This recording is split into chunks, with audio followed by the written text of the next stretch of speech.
Bonjour à tous et bienvenue sur la Blog e-commerce TV. Aujourd'hui, nous allons parler d'Instagram.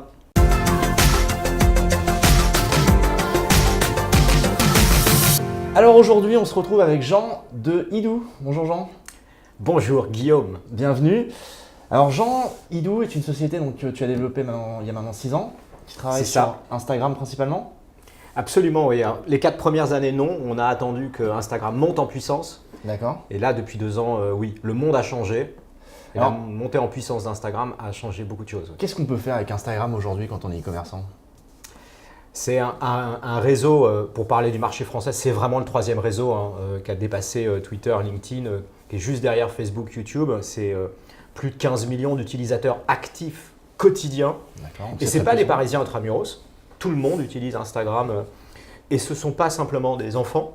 60% des Instagrammeurs, les utilisateurs d'Instagram, ont plus de 25 ans. D'accord. Et 40% ont plus de 35 ans, donc pas de doute là-dessus. L'utilisateur Instagram a du pouvoir d'achat et l'utilisateur Instagram, il aime parler des marques et des lieux qu'il fréquente. Alors ça, c'est ce qui nous intéresse. Il a du pouvoir d'achat, donc du coup, par rapport à un e-commerce, est-ce qu'il y a une possibilité d'exploiter Instagram pour faire des ventes sur son e-commerce ? Absolument. C'est la communauté d'utilisateurs Instagram, elle est là pour ça.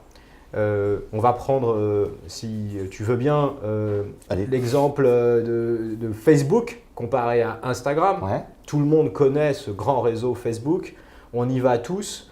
On y va pourquoi aujourd'hui? Regardons les choses comme elles sont. Suivre sa famille, ses amis, de la vie quotidienne. Enfin, grosso modo, il n'y a rien d'exceptionnel. Ou consommer de l'information. On vient consommer du média, on entend parler d'une news et c'est par là qu'on vient consommer de la presse, par exemple, aujourd'hui. Sur Facebook, vous ne verrez pas dans vos publications un contenu publié par une marque. Quelqu'un que vous suivez, qui est votre ami, et qui va lui-même avoir spontanément envie de publier un contenu en relation avec une marque. Okay. On ne verra pas ça sur Facebook. Ça nous paraît très bizarre. Donc d'après toi, en fait, Instagram a un côté qui est un petit peu plus…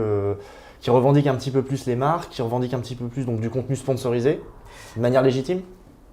En fait, on est complètement désinhibé sur Instagram. Si sur Facebook, personne ne va publier une photo avec sa nouvelle tenue hashtag Levi's ou The Couples ou Paul & Joe, ça paraîtrait complètement anormal sur Facebook. Sur Instagram, c'est fait pour ça, c'est tout à fait normal et les gens aiment publier, pour prendre cet exemple, la nouvelle tenue du jour qu'ils ont mis ce matin pour partir au travail. Alors, comment on gère un compte Instagram aujourd'hui ? Il y a des fréquences de publication à respecter, je sais qu'il y a des stories, il y a des posts, comment on s'en sort en tout ça ? Alors, les règles d'or sur quel jour à quelle heure sont changeantes. Donc, l'expert qui dira et qui affirmera très exactement quel jour à quelle heure est quelqu'un qui sera contredit dans 3 semaines. Ce qu'on peut dire de manière générale, c'est que l'Instagrammeur, parlons de l'utilisateur, qu'est-ce qu'il a envie de consommer sur ce réseau social? Il a envie de consommer du contenu, beaucoup de contenu. Il revient 15 fois par jour sur son fil d'actualité Instagram. Il publie lui-même 3 fois par jour un contenu photo ou vidéo. C'est un hyper contributeur et c'est un consommateur très, très, très en demande. Donc, si sur Facebook, on hésite parfois à savoir quel jour de la semaine, sur Instagram, il ne faut pas hésiter. C'est un réseau qui est fait pour publier tous les jours de la semaine et n'oubliez pas le week-end. Parce qu'on a en face un utilisateur qui est pas du tout, qui ne sera pas déçu si vous publiez de manière abondante. Il est en demande de ça. D'accord. Donc un réseau qu'on va consommer en abondance. Et un réseau sur lequel effectivement on n'a pas vraiment de limite au niveau de la publication. On va pouvoir promouvoir du contenu de marque sans souci, du contenu. Alors est-ce que tout le monde peut vraiment y aller? Puisque effectivement une marque comme Levi's, elle a toute la légitimité puisqu'elle vend des vêtements, donc elle se base sur l'image. Mais une marque qui va vendre par exemple une machine à laver. C'est ce qui est génial sur Instagram, c'est que les règles du jeu sont les mêmes pour tous, qu'on soit une très grande marque ou une plus petite marque.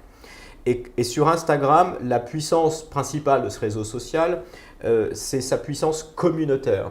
les gens aiment se retrouver au sein d'une même passion, d'un même centre d'intérêt. Et donc, les possibilités pour des petites marques qui sont sur des sujets spécifiques de pouvoir trouver une audience et rencontrer une communauté sont totalement ouvertes. C'est un vrai coup d'opportunité, y compris pour des petites marques qui ont des sujets spécifiques. Elles trouveront leur communauté. On voit aujourd'hui des super histoires se raconter sur des sujets qui correspondent par exemple à des gens qui font du tricot et qui se mettent à fabriquer, on va dire, avec leurs mains un vêtement. Et bien, cette communauté-là, ou en décoration, ces communautés-là sont des communautés de gens qui arrivent sont à ressortir extrêmement présents et en termes d'audience ont beaucoup d'abonnés et c'est vraiment très intéressant. Donc un canal pour tous. Exactement. Je te remercie Jean, on se retrouve lors d'une prochaine vidéo pour parler encore une fois d'Instagram et aller cette fois un petit peu plus loin. Et je vous dis à très bientôt sur la Blog e-commerce TV. N'hésitez pas à nous laisser des commentaires et à poser vos questions si vous en avez. Et vous pouvez également liker la vidéo si elle vous a plu. À très bientôt.